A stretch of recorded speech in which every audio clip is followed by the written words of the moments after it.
2001-এ যখন মমতাদি আমাকে বলে তোমায় দাঁড়াতে হবে, তখন দিদিকে আমি বলেছিলাম, দিদি আমি তো আছি আপনার সঙ্গে, আমার একটা শখ আছে। বললো কি বলো?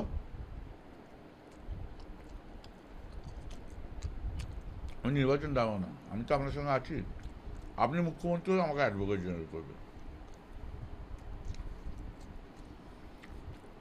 দিদি তখন বললো যে যা আছে আগে সেটা করো, তো পরে দেখবো। সেটা কোনো আক্ষেপ আছে? না না, কিছু নেই। সিদ্ধার্থ রায়কেও বিধান রায় বলেছিল, মানুদাকে আমি তো মানুদার খুব ক্লোজ ছিলাম। বিধানে তখন ভবানীপুর কেন্দ্র ছিল,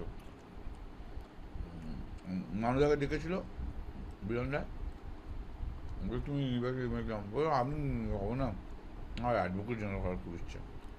আমরা আইনের লোক তো, কিন্তু এখন কোনো আক্ষেপ কি থাকবে, অনেক কিছু পেয়েছি রাজনীতি থেকে।